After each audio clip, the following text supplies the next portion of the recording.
بسم اللہ الرحمن الرحیم۔ السلام علیکم ناظرین و سامعین، میں اویس الرحمن آپ کے ساتھ مخاطب ہوں۔ آج ہم بات کریں گے کہ مسکرانا سیکھیے۔ مسکراہٹ جو ہے یہ اس کے کئی درجات ہیں، کئی قسمیں ہیں۔ ایک جو مسکراہٹ ہوتی ہے، خوشی ہوتی ہے، وہ مستقل اور دائمی ہوتی ہے۔ انسان ہر وقت حشاش بشاط اور خوش باش رہتا ہے۔ جس طرح کے جریر رضی اللہ تعالیٰ عنہ بیان کرتے ہیں کہ اللہ کے نبی صلی اللہ علیہ وسلم نے جب بھی مجھے دیکھا تو مسکرا کر دیکھا۔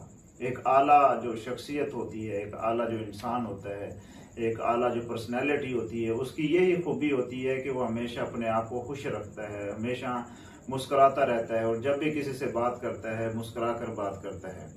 اسی لیے جب بھی آپ کسی سے آپ کی ملاقات ہو یا کسی فنکشن میں جائیں، کسی سیمینار میں جائیں، کوشش کریں اپنے چہرے پر ہمیشہ مسکراہٹ رکھا کریں۔ اگر آپ ٹیچر ہیں تو کوشش کریں کلاس کے اندر اسٹوڈنٹس کے سامنے اپنی طبیعت کو ہمیشہ خوش باش رکھا کریں، مسکرا کر اسٹوڈنٹ سے بات کیا کریں۔ اسی طرح اگر آپ سفر کر رہے ہیں، سواری میں ہیں، ریل پر ہیں یا ہوائی جہاز پر ہیں، اینی ون کسی بھی سواری پر ہیں، تو راستے میں سواریوں کے سامنے ہمیشہ اپنی طبیعت کو خوش رکھا کریں، مسکرا کر ان کے ساتھ بات کیا کریں، مسکرا کر ان کی طرف دیکھا کریں۔ اور اگر آپ کسی شاپنگ سینٹر میں ہیں، شاپنگ کر رہے ہیں، جب آپ پیمنٹ ادا کرتے ہیں تو اس وقت مسکرا دیا کریں۔ اسی طرح جب آپ مجلس میں بیٹھے ہوتے ہیں، کوئی ایک شخص آتا ہے یا ویسے عموماً مجلس میں کوئی بات چیت چل رہی ہے، لوگوں کے درمیان آپ بیٹھے ہوئے ہیں، تو ان کے سامنے جب آپ گفتگو کریں یا بیٹھے ہوئے اگر آپ خاموشی سے بھی بیٹھے ہیں تو ہمیشہ اپنے چہرے پر مسکراہٹ رکھا کریں۔ اللہ کے نبی صلی اللہ علیہ وسلم ہمیشہ مسکراتے رہتے تھے۔ ایک صحابی رسول بیان کرتے ہیں کہ میں نے چاند کی طرف بھی دیکھا اور اللہ کے نبی صلی اللہ علیہ وسلم کے چہرے کی طرف بھی دیکھا، مجھے اللہ کے نبی صلی اللہ علیہ وسلم کا چہرہ 14ویں کے چاند سے بھی زیادہ خوبصورت لگا۔ یعنی اتنا اللہ کے نبی صلی اللہ علیہ وسلم کا چہرہ حشاش بشاش، اور اللہ کے نبی صلی اللہ علیہ وسلم کے چہرے پر مسکراہٹ ہوتی تھی۔ جب آپ مسکراتے تھے تو آپ کے دانت نظر آتے تھے۔ حضرت انس بن مالک رضی اللہ تعالیٰ عنہ بیان کرتے ہیں کہ اللہ کے نبی صلی اللہ علیہ وسلم کے ساتھ ایک دفعہ میں چل رہا تھا، آپ صلی اللہ علیہ وسلم کہیں جا رہے تھے، پیچھے سے اچانک ایک دیہاتی آیا۔ اللہ کے نبی صلی اللہ علیہ وسلم نے موٹی چادر پہنی ہوئی تھی، اس نے اچانک اس طرح چادر کھینچی، اللہ کے نبی صلی اللہ علیہ وسلم کے جسم پر اس چادر کے نشان پڑ گئے۔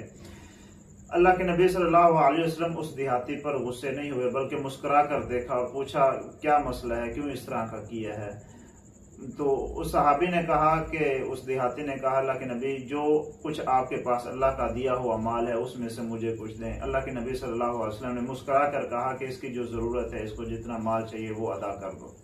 تو یہ چھوٹے چھوٹے معاملات پر لڑنا جھگڑنا اور آپس میں ناراضیاں پیدا کرنا اور اپنے موڈ کو آف کر لینا، یہ سیرت نبوی سے ہمیں سبق نہیں ملتا۔ ہمیشہ جو بڑی منزل کے مسافر ہوتے ہیں وہ اپنے آپ کو چھوٹے چھوٹے معاملات میں نہیں الجھاتے، اپنے آپ کو، کیونکہ جو ایک چھوٹی سی ایک چیز ہوتی ہے جس کو ہم اپنے ذہن پر سوار کر کے پھر اپنے آپ کو ڈپریشن کا شکار بنا لیتے ہیں، وہی چیز دوسرے انسان کے لیے نارمل ہوتی ہے۔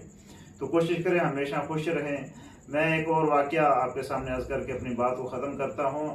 امیر المومنین عمر بن عبدالعزیز ایک دفعہ تہجد کے لیے مسجد کے اندر تشریف لے گئے۔ مسجد کے اندر اندھیرا تھا، ایک شخص سویا ہوا تھا، تو عمر بن عبدالعزیز کا جو پاؤں تھا وہ سوئے ہوئے شخص کے پاؤں کے اوپر آ گیا، تو وہ فوراً اٹھا اور اس نے کہا تم پاگل ہو یا اندھے ہو؟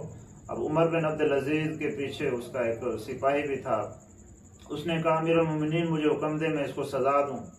امیر المومنین عمر بن عبدالعزیز نے کہا کہ نہیں، اس نے تو صرف مجھ سے یہ کہا ہے کہ بھئی تم اندھے ہو، تو میں نے کہا نہیں، بس اتنی سی بات تھی، اس پہ غصہ ہونے کی کیا بات ہے؟ تو اس طرح کے چھوٹے چھوٹے معاملات کو کور کرنا پڑتا ہے، اس میں ناراض ہونا، غصے ہونا، یہ ایک اعلیٰ ظرف والی شخصیت کی نشانی نہیں ہے۔